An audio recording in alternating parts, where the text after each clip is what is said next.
My parents snuck away my real identity, and now I've learned I'm set to inherit an amazingly huge lot of money. My life was pretty mundane, almost unbearably so. I lived in a tiny house located in a small town with two parents that both worked ordinary jobs. My dad owned a tiny mechanic shop that was barely able to break even, while my mom was a teacher at a local elementary school. We weren't poor, but we were never well off. There certainly wasn't money for any extravagant gifts or vacations. Or at least that is what I was led to believe. I was perfectly fine accepting my life and never bothered to question the ever-so-dull reality. My parents, David and Linda, were kind, caring, and perpetually supportive while always dedicating time to stress the value of hard work. I worked part-time jobs throughout my college years and high school to earn enough to pay for living expenses and tuition. My parents weren't in a position to help much, which is perfectly fine because I didn't expect them to. When I think back to how things were, it all felt so ordinary, almost painfully so. Life has an odd way of altering paths when one least expects it. Such was the unfortunate reality of everything that took place a few weeks after my 25th birthday. It was a Tuesday, not very different from any other day, and I had just finished paying a visit to my parents' house. It was one of those regular trips that included helping my father fix various things around the house, or sometimes even just sharing dinner. But for some reason, this day felt different. Different in a rather unpleasant sort of manner. For some time now, my mother had been acting rather odd. Whenever I asked if everything was fine, her responses were vague, with most of her replies consisting of one-word answers. Even my father's stoic demeanor seemed even more detached than normal. All of this put a cloud of doubt over my head, but I never bothered to pay too much attention to it. That was until I paid them a visit. No matter how much I tried to avoid it, I could feel the uncomfortable tension in the room slice through the air. Once I had engaged in what I can only describe as merciless rounds of attempting to make small talk, my mother seemingly snapped out of her daze. With her eyes fixated on my father, and him meeting her gaze, my mother was finally ready to set everything in motion. "Liam, we need to talk to you about something," she finished while letting a sigh of what felt like relief out. The shaky tone of her voice made it clear to me that my gut feeling had been spot on. My gaze went from one person to the other as I frowned. "What's the deal? You two have been so off for weeks by now." My dad rubbed his forehead before leaning toward me. "There is something we should tell you, but we didn't think you'd ever need to know. But it's time now." I did not understand what they were about to tell me, but their expressions made it pretty obvious that whatever it was would fundamentally change everything. It was something massive. "You're not my real parents," my mom stated, her words barely above a whisper. I didn't think what kind of an answer I might have gotten from the question I asked my mom, but her response, "We adopted you when you were a baby," made me freeze. "What?" I said, mesmerized. Mom reached to me as my gaze shifted away from her. "I loved you as my own when you were born and never wanted you to feel different. And the reason why is because the truth is," she said before pausing to gather herself, "you come from a different family." Full of disbelief, I inhaled deeply before shouting, "What do you mean?" I pulled my hand away, instantly standing up, which left me feeling exposed and angry all at once. It was so clear to me now why she never said anything before. My father too got up from his sitting position, and I could see regret unfold on my father's face as he began to say, "We have always wanted to protect you just like we were trying to do with you. It was not until, well, you do have a biological family, and things are complicated with them. It is much safer for you to have been brought up distant from them." The things I was just coming to understand created mixed thoughts within me. This fully explained to me why everything I knew up to now in my life was built on a facade. None of it was true. Then who are they? I reasoned in shock. "My true parents," I barely managed to whisper. "Ever so powerful," my father let out after having an almost revealing glance at Mom. "Your family can be the most powerful of them all because they are. Your father, your true father, happens to be one of the richest people in the nation. But there was the tension in the family. Disagreements. Your father at the time did not want you to live in the family's shadow, so he planned to have us adopt you. I can hardly breathe, but I have to understand the picture he is painting. My real father had given me away to protect me from a world I had never known. Why me now? So, why are you telling me this now?" The first thing my brother did when I got back was hug me tightly. Mom wiped a tear away as confusion poured over him. "Because he's gone, Liam. Your biological father passed away a few weeks ago." I interjected to release some of my emotions, and, fighting tears streaming down, "He left everything to you." Those words had me and my brother crashed in like a freight train, confusion evaporating, frustration growing. "He left everything to me. Why though? Why would he do that? I didn't even know this man, and somehow I was his puppet. To this day, I can't comprehend. What do you mean, he left everything to me?" "He was trying to protect you. I don't see how that changes things," my dad explained. "He didn't want you deluded into the family business, the wealth and all complications that came with being a Freeman. That is why he made sure you were adopted by us, but now." The moment grandparents and Uncle Emeritus Witness opened the attic, They transform from trustworthy figures to blameless demons. The old, sturdy oaken doors seal all blames against the family. Rest of the day, he paused. Everything to you. His estate, his fortune, it is all yours, she said as if it were the most mundane thing in the world. My blood felt electric, but my mind was spinning, and I felt like I was about to faint. What is the next step exactly? I stammered, struggling to keep my balance. There is still more, my mom said as she tilted her head. The trustees of his estate have been trying to get a hold of you. They want to meet, to show you the life you were born into. I could not grasp all of my thoughts simultaneously. The world I had never known became a reality. Was I living a surrealist fantasy where I was a secret fortune heir? It certainly seemed that way. I can't believe this, I said, taking a deep breath and ruffling my hair. You've never mentioned this at any point. We didn't want you to be sucked into that life, my mom said, regret lacing her voice. We wanted you to have a normal childhood, a standard life. Unfortunately, things are not as simple now. You have a choice to make. In a daze, those next few days flew by. I did not sleep much as my mind tried to piece together the questions surrounding my existence. My blood family, my biological father, the life I was completely cut off from. I learned that the name of my real father was Robert Warren, a man who had dominated the world of business and finance for decades. His name was a staple. He was incredibly wealthy, miles ahead of what I had conceptualized. An empire had been established, and now that I had ascribed the titles to my father, I had become the owner of an empire.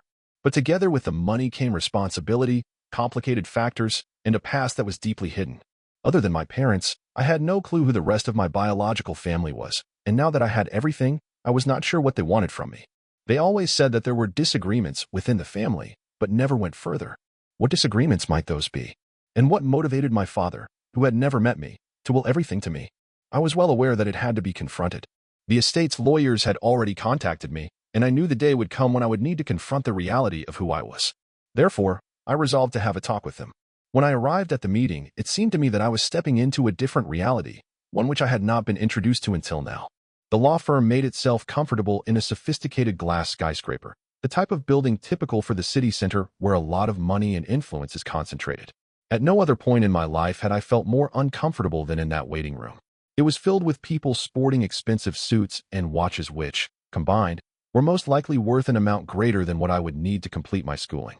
At long last, the receptionist called out my name, so I was taken to a sleek modern conference room where two lawyers were seated. One of them, Mr. Daniels, rose to his feet and offered his palm for a handshake. "Liam, we appreciate your presence here," he said, with the look in his eyes of a professional but wealthy businessman. "You heard correct. We have been waiting for you." I shook his hand. I have to admit, I still felt completely out of the loop. I'm not certain where I should begin. Mr. Daniels grinned at me. "That's understandable. This is a lot to take in, but we'd like to assist you in figuring out everything. Your father possessed some specific details regarding the portion of money, or should I say wealth, you possess, and during the time of his passing, he had detailed instructions for you, and on behalf of him, we are here to guide you."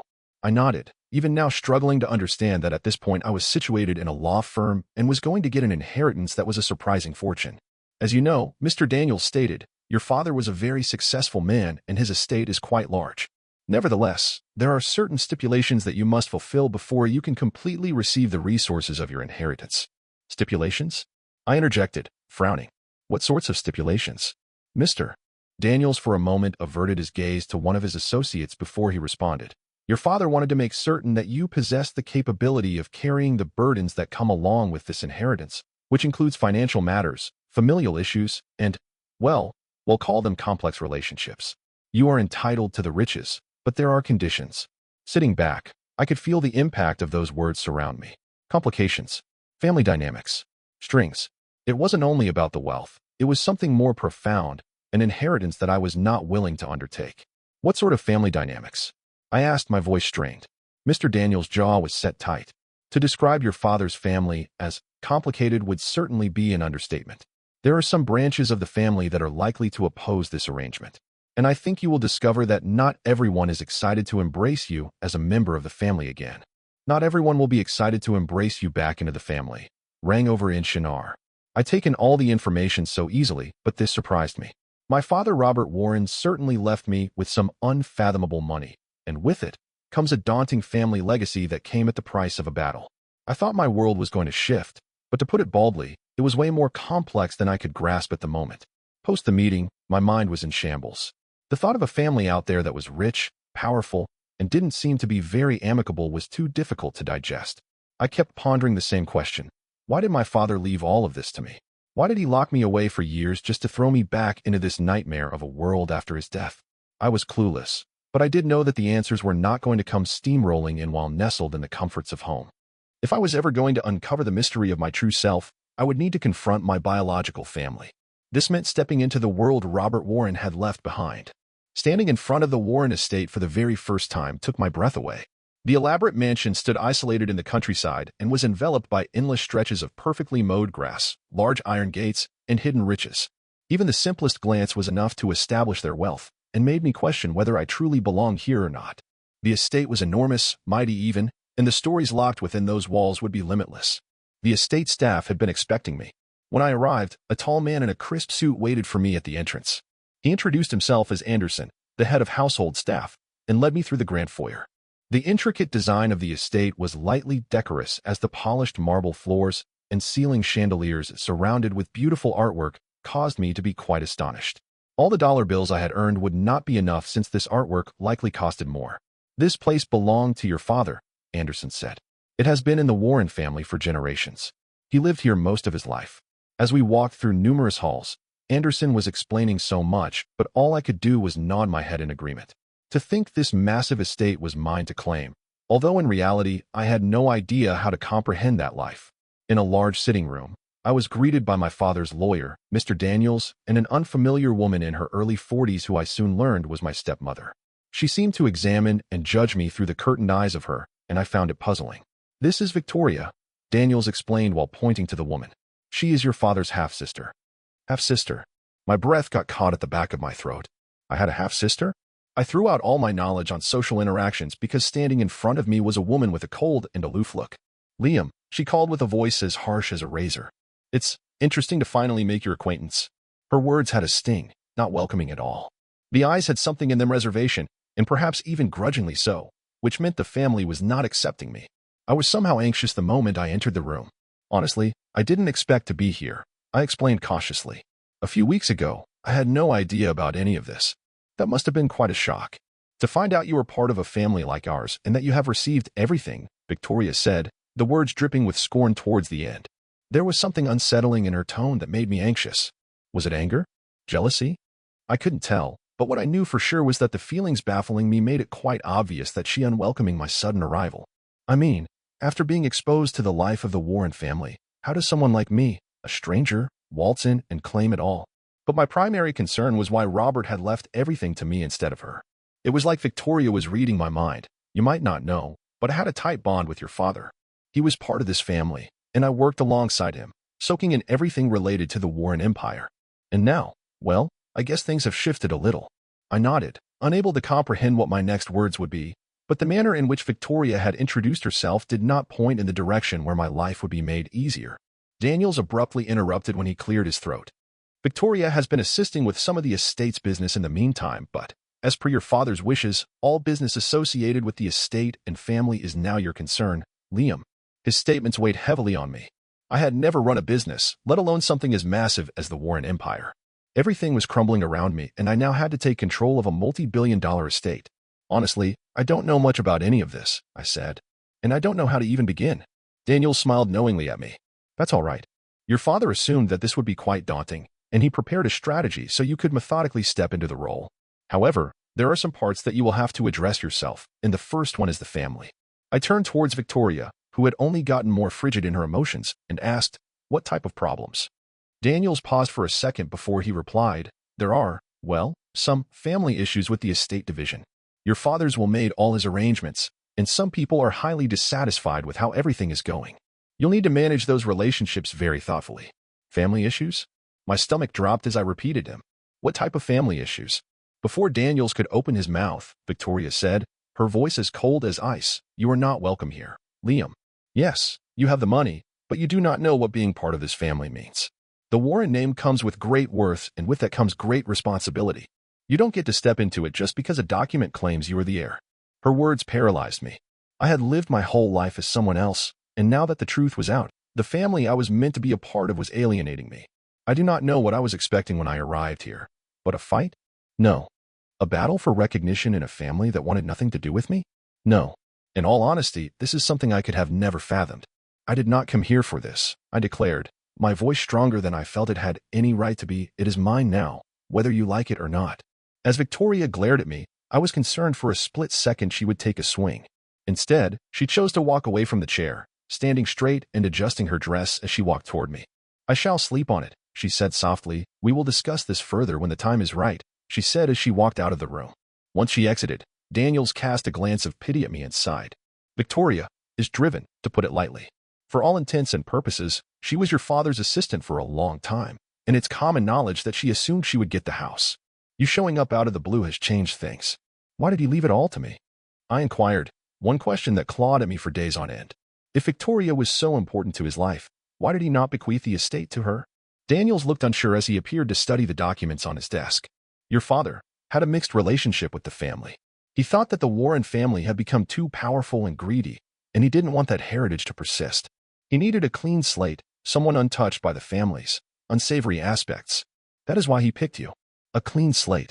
I don't know if I should be feeling revered or scared. Robert Warren gave me way too much to deal with, and now I was stuck in the middle of a family that hated me. What do I do now? I asked, feeling hopeless. Daniel's smile was gentle. Take it step by step. Your father's estate is enormous, and there are many people who can help you manage it. But first, you'll have to decide how involved you want to be. The money is waiting for you, but it's entirely up to you how much of the Warren legacy you'd like to grab onto. When I left the estate that day, I had more questions than answers. The shroud of my new identity, my new life, felt stifling, and Victoria's contempt made it worse. I lost everything, but I also gained enemies who would do whatever it takes to strip it all away from me. But while driving away from the estate, a singular thought crossed my mind. I'm not going to give up this chance. I have spent my whole life feeling utterly lost and clueless about my true self, and now that I finally know who I am, no one is taking that away from me. Not Victoria, not the rest of the family. No one. Whether I was ready or not, I was going to claim what was mine, a succession to an empire. Driving away from the Warren estate that day, my thoughts were consumed with Victoria, the life I had been thrown into, and the responsibilities that came along with it. Everything in my life had completely shifted. Over the course of a few weeks, I transformed from an average Joe to an heir to a massive fortune and unexpected adversaries. As difficult as it seemed, one thing was apparent: I wasn't going to shy away from it. Robert Warren, my biological father, left the money for a purpose. He picked me instead of Victoria or other relatives, and now it was time to understand on what basis. In the upcoming days, I invested my free time into learning about the Warren family and everything surrounding them. While Mr. Daniels, the estate's lawyer, never ceased providing me all of the information I needed, I still felt like there were gaps in the story. Robert supposedly made his riches from a consolidated business portfolio that included real estate and high-end luxury developments, but there were always hushed rumors of underground dealings cloaked in secrecy, which were bound to contain foul play.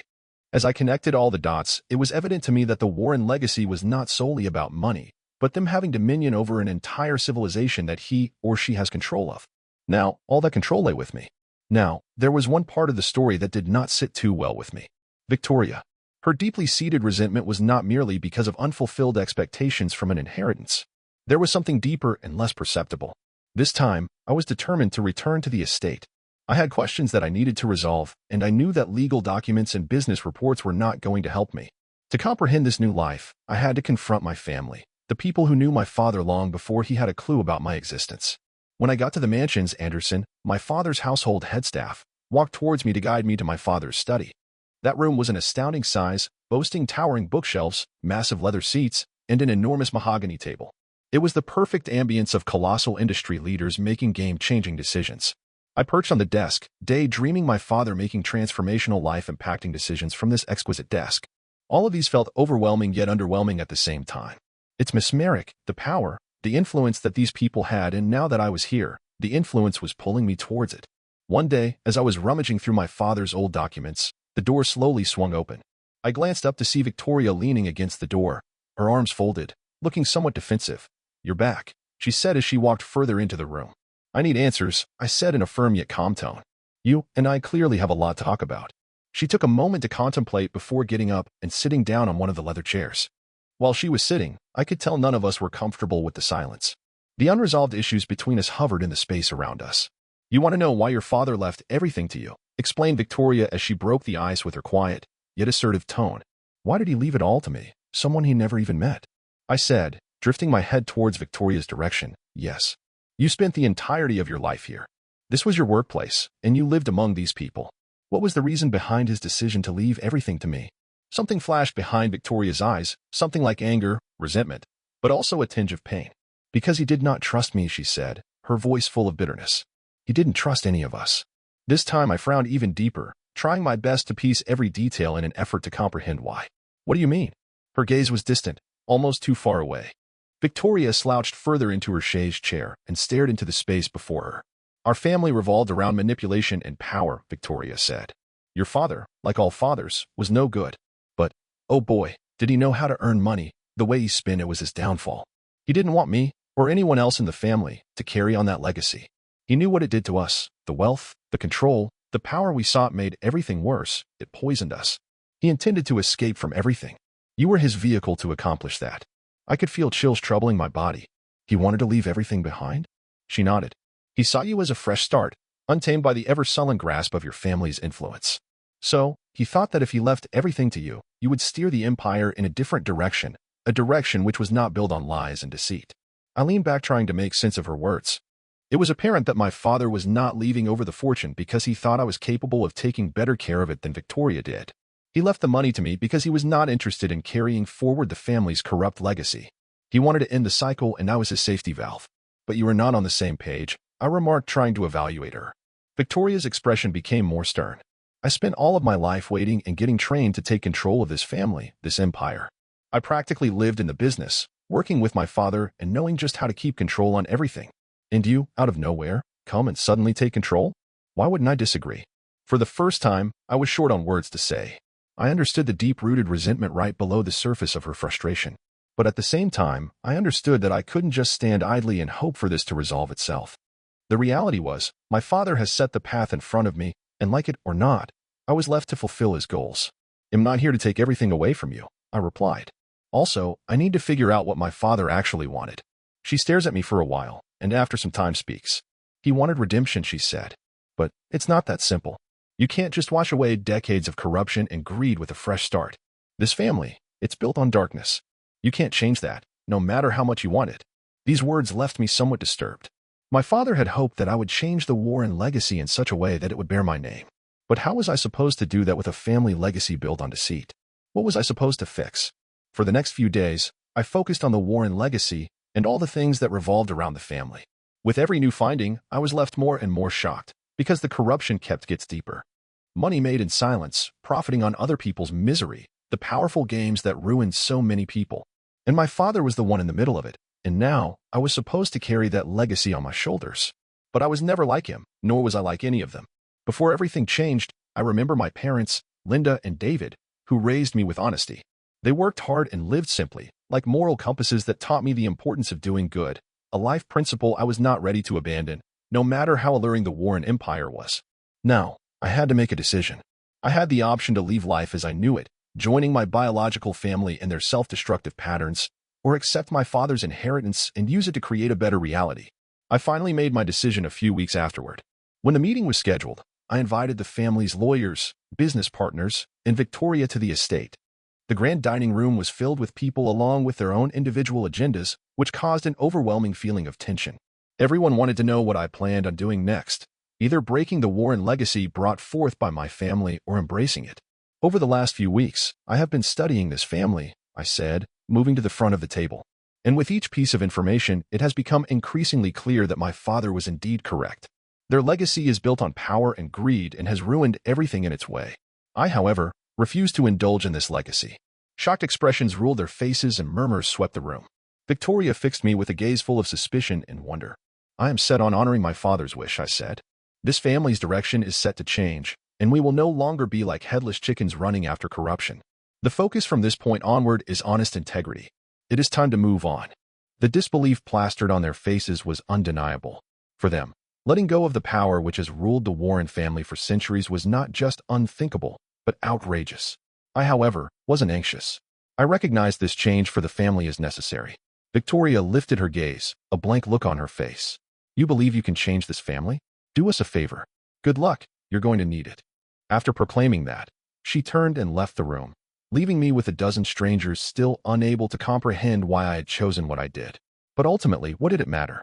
It was clear to me that I wasn't doing this for them. I was doing it for me, for the life I had known, the life my parents had worked so hard to build.